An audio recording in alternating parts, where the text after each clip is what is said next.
Nahum. Chapter 1. The Burden of Nineveh. The Book of the Vision of Nahum the Elkoshite. God is jealous, and the Lord revengeth. The Lord revengeth and is furious. The Lord will take vengeance on his adversaries, and he reserveth wrath for his enemies. The Lord is slow to anger and great in power, and will not at all acquit the wicked. The Lord hath his way in the whirlwind, and in the storm, and the clouds are the dust of his feet. He rebuketh the sea, and maketh it dry, and drieth up all the rivers. Bashan languisheth, and Carmel, and the flower of Lebanon languisheth. The mountains quake at him, and the hills melt, and the earth is burned at his presence, yea, the world and all that dwell therein. Who can stand before his indignation, and who can abide in the fierceness of his anger? His fury is poured out like fire, and the rocks are thrown down by him. The Lord is good, a stronghold in the day of trouble, and he knoweth them that trust in him. But with an overrunning flood he will make an utter end of the place thereof, and darkness shall pursue his enemies. What do ye imagine against the Lord? He will make an utter end. Affliction shall not rise up the second time.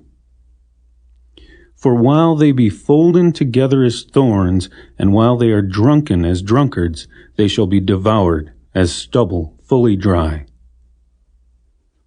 There is one come out of thee that imagineth evil against the Lord, a wicked counselor.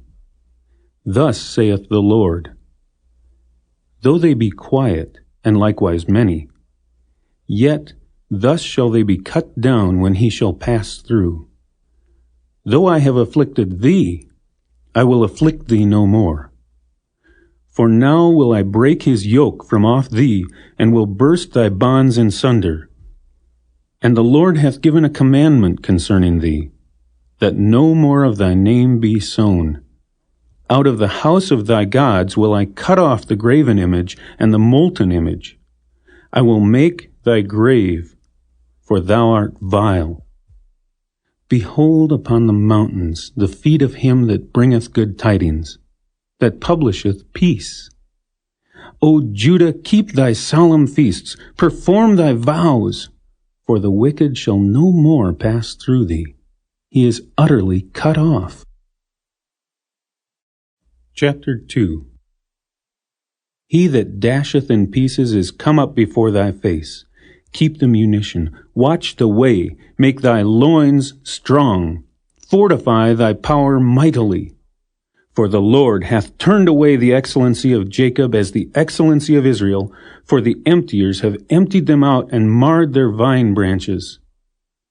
The shield of his mighty men is made red, the valiant men are in scarlet, the chariots shall be flaming torches in the day of his preparation, and the fir trees shall be terribly shaken. The chariots shall rage in the streets, they shall justle one against another in the broad ways. They shall seem like torches, they shall run like the lightnings. He shall recount his worthies, they shall stumble in their walk. They shall make haste to the wall thereof, and the defense shall be prepared. The gates of the rivers shall be opened, and the palace shall be dissolved. And Huzzab shall be led away captive.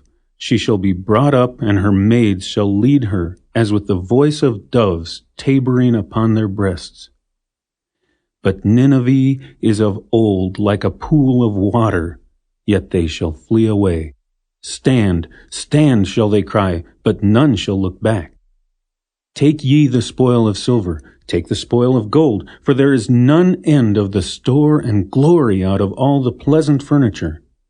She is empty and void and waste, and the heart melteth, and the knees smite together, and much pain is in all loins, and the faces of them all gather blackness.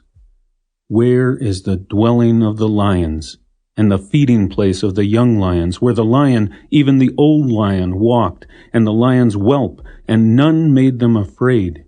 The lion did tear in pieces enough for his whelps, and strangled for his lionesses, and filled his holes with prey, and his dens with ravin. Behold, I am against thee, saith the Lord of hosts, and I will burn her chariots in the smoke, and the sword shall devour thy young lions, and I will cut off thy prey from the earth, and the voice of thy messengers shall no more be heard. Chapter 3. Woe to the bloody city! It is all full of lies and robbery. The prey departeth not. The noise of a whip, and the noise of the rattling of the wheels, and of the prancing horses, and of the jumping chariots. The horseman lifteth up both the bright sword and the glittering spear, and there is a multitude of slain, and a great number of carcasses, and there is none end of their corpses. They stumble upon their corpses. Because of the multitude of the whoredoms of the well-favored harlot, the mistress of witchcrafts, that selleth nations through her whoredoms, and families through her witchcrafts.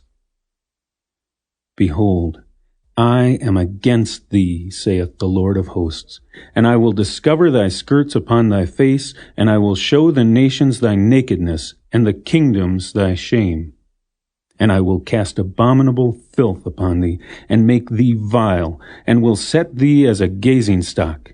And it shall come to pass that all they that look upon thee shall flee from thee, and say, Nineveh is laid waste, who will bemoan her? Whence shall I seek comforters for thee? Art thou better than populous No, that was situate among the rivers, that had the waters round about it, whose rampart was the sea, and her wall was from the sea? Ethiopia and Egypt were her strength, and it was infinite. Put and Lubim were thy helpers. Yet was she carried away. She went into captivity. Her young children also were dashed in pieces at the top of all the streets, and they cast lots for her honorable men, and all her great men were bound in chains. Thou also shalt be drunken, thou shalt be hid, thou also shalt seek strength because of the enemy. All thy strongholds shall be like fig trees with the first ripe figs. If they be shaken, they shall even fall into the mouth of the eater. Behold, thy people in the midst of thee are women. The gates of thy lands shall be set wide open unto thine enemies. The fire shall devour thy bars. Draw thee waters for the siege. Fortify thy strongholds. Go into clay, and tread the mortar. Make strong the brick kiln. There shall the fire devour thee. The sword shall cut thee off. It shall eat thee up like the cankerworm. Make thyself many as the cankerworm. Make thyself many as the locusts. Thou hast multiplied thy merchants above the stars of heaven. The cankerworm spoileth and flieth away. Thy crowned are as the locusts, and thy captains as the great grasshoppers, which camp in the hedges in the cold day, but when the sun ariseth, they flee away, and their place is not known where they are. Thy shepherds slumber, O king of Assyria. Thy nobles shall dwell in the dust. Thy people is scattered upon the mountains, and no man gathereth them. There is no healing of thy bruise. Thy wound is grievous. All that hear the bruit of thee shall clap the hands over thee, for upon whom hath not thy wickedness passed continually?